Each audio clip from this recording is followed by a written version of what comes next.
Bonjour à tous, c'est Dizzy Wolf, on se retrouve dans une nouvelle vidéo. Aujourd'hui, le retour de Remember, enfin, il était temps. Et aujourd'hui, j'ai décidé de me pencher sur un sujet beaucoup plus ancien et un peu plus sombre que les précédents. Ça n'a rien à voir avec le Charlie Challenge, ça c'est toujours chiant à dire ça. Ça n'a rien à voir, et vous l'avez sûrement compris dans le titre. On va parler de quelque chose qui est un peu en rapport avec l'actualité. On va parler d'une des plus grandes épidémies de l'histoire de l'humanité. On va parler de la grippe espagnole. Il va être temps de se plonger dans l'histoire de l'humanité. Bienvenue dans le 5e épisode de Remember.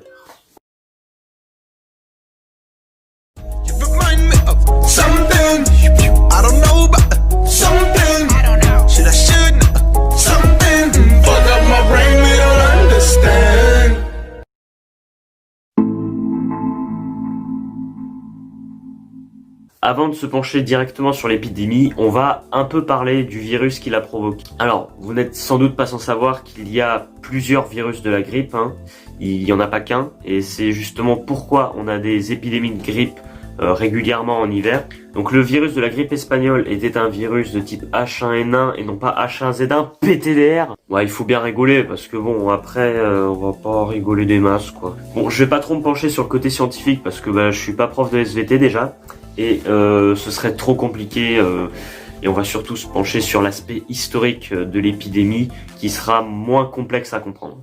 Il faut savoir qu'avant cette épidémie, des pandémies de grippe se déroulaient régulièrement environ 3 fois par siècle. L'intervalle entre chacune des pandémies va réduire au fil des années. De 1700 à 1889, l'intervalle entre chaque pandémie est d'environ 50 à 60 ans. À compter de 1889, l'intervalle est réduit entre 10 et 40 ans. Et ça peut s'expliquer par 3 raisons. Par l'accroissement de la population, l'urbanisation et l'augmentation des échanges internationaux. Il est temps de commencer sérieusement. Nous sommes en pleine Première Guerre mondiale, le 4 mars 1918, lorsque le premier cas est officiellement enregistré dans le camp militaire de Funston, qui était un camp d'entraînement de l'armée américaine dépendant de Fort Riley au Kansas. La maladie s'y répand très vite et dès avril arrive dans un cantonnement britannique à Rouen. À cause des mouvements des troupes alliées, le virus se répand rapidement. D'abord en Grande-Bretagne, aux États-Unis et enfin en Italie et en Allemagne. Comme vous vous en doutez, les pays précédemment cités sont en guerre à l'époque et pour ne pas affecter le moral de leur population ou de leurs troupes, ils vont censurer toutes les informations concernant la maladie. C'est en mai 1918 que l'Espagne est atteinte par le virus. Les Espagnols, eux, n'ont pas pris part à la guerre, donc ils n'ont aucun problème à divulguer des informations sur le virus. C'est ce qu'ils ont fait et ils ont été les premiers à donner des informations sur la maladie. Et c'est pourquoi on l'appelle aujourd'hui grippe espagnole. Mais les Espagnols l'appellent pas comme ça, parce que c'est vrai qu'avoir une maladie qui porte ton nom, je sais pas, c'est bizarre. Du coup, les Espagnols appellent cette maladie le soldat napolitain, comme ça il n'y a pas de problème, les Italiens prennent aussi. En juillet 1918, l'épidémie semble moins alarmante et donc considérée comme terminée après avoir touché bon nombre de personnes. Simultanément à cette épidémie, de nouveaux foyers épidémiques sont constatés en Inde, en Nouvelle-Zélande et en Afrique du Sud. On est en septembre 1918 lorsqu'aux États-Unis, les premiers cas mortels de grippe espagnole sont signalés. Depuis le 14 septembre, le taux de mortalité de cette épidémie est 10 à 30 fois plus élevé aux États-Unis, soit entre 2,5 et 3% des gens infectés. Le 21 septembre, dans le nord-est des États-Unis, des côtes américaines du golfe du Mexique ainsi qu'en Californie et dans la plupart des grandes villes de l'Est américain, des cas de décès dus à cette grippe sont signalés. Le nombre de cas mortels augmente de façon anormale et significative. En même temps, l'Europe est atteinte de la même manière, certainement due à l'arrivée des renforts américains. En octobre 1918, l'épidémie devient pandémie. Donc, qu'est-ce que la différence entre une épidémie et une pandémie ?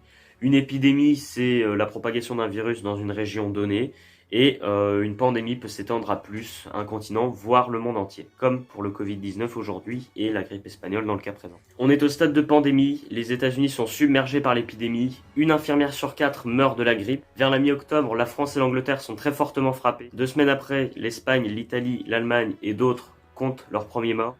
L'Europe, étant l'une des plus grandes puissances coloniales du monde, envoie des bateaux avec des gens contaminés en Afrique, en Amérique du Sud, en Chine, en Océanie et un peu partout dans le monde. C'est en partie à cause de ça que l'épidémie est devenue pandémie, car ça s'étend au monde entier, et là ça devient corsé. Entre décembre 1918 et janvier 1919, il y a une accalmie de l'épidémie. Ça veut dire que la propagation du virus s'est ralentie et qu'il y a moins de cas mortels. Mais restera heureusement moins grave que la vague précédente, car les gens ayant été infectés précédemment présentent une immunité à la maladie et donc ne peuvent plus le transmettre ni l'attraper. L'épidémie prendra officiellement fin en 1919 pour une bonne partie de la planète, même si certains pays seront encore touchés entre 1919 et 1920. Et le dernier cas officiel est signalé en juillet 1921 en Nouvelle-Calédonie, qui était donc une colonie française. Et l'épidémie de grippe espagnole prend fin. Bien que l'origine de ce virus ne soit toujours pas certaine à l'heure actuelle, seules des hypothèses ont émergé. Selon des spécialistes, il est possible que le virus vienne des porcs, puisqu'on les mange, et du coup ils pouvaient nous le transmettre. Cette épidémie a à ce jour été la plus meurtrière de l'histoire moderne. Le bilan est terrifiant, entre 50 et 100 millions de morts en un peu plus d'un an, soit plus de morts que la Grande Guerre, ou la Première Guerre mondiale qui s'est déroulée entre 1914 et 1918, j'espère que tu le savais. Les zones les plus touchées ont donc finalement été l'Inde, la Chine, l'Europe et les États-Unis. Il faut être conscient qu'à cette époque, une telle épidémie ne pouvait pas être gérée de façon optimale, déjà par le contexte de guerre et d'après-guerre aussi, puisque ça a duré après la guerre, et bien sûr qu'ils n'avaient pas les mêmes moyens que nous avons aujourd'hui. Si les humains à l'époque avaient eu les moyens que nous avons aujourd'hui pour combattre cette épidémie. Aurait-on eu une pareille hécatombe ou est-ce que ça aurait été une grippe saisonnière comme on en a l'habitude? Au final, est-il réellement nécessaire de se plaindre parce que faut rester enfermé, faut mettre un masque, faut se laver les mains, il faut pas se tenir à moins d'un mètre entre nous. Et voilà, c'est la fin de ce petit voyage dans l'histoire de l'humanité. J'espère que ça vous aura plu. Je me suis dit que ça pouvait être intéressant d'en parler avec le contexte actuel. J'espère que ça vous aura plu. N'hésitez pas à me dire si j'ai pu dire des bêtises. C'est possible. On n'est pas parfait. Et puis du coup, mettez-le en commentaire. Comme ça, tout le monde apprend. On est là pour apprendre. C'est parfait. Je pense, dans la série Remember, refaire d'autres épisodes qui parlent d'épisodes importants de l'histoire. Bien sûr, j'en referai sur des petits objets à la con, des trucs qui se sont passés récemment. Mais je pense que c'est intéressant de parler d'événements comme ça. Peut-être que je pourrais parler de encore avant la grippe espagnole. Ça pourrait être intéressant. Dites-le moi dans les commentaires. Et puis je pense que si vous avez aimé, vous pouvez mettre un pouce bleu et me dire ce que vous avez pensé de la vidéo. Abonnez-vous et on se retrouve dans de prochaines vidéos. C'était Didi Wolf. Arrivederci.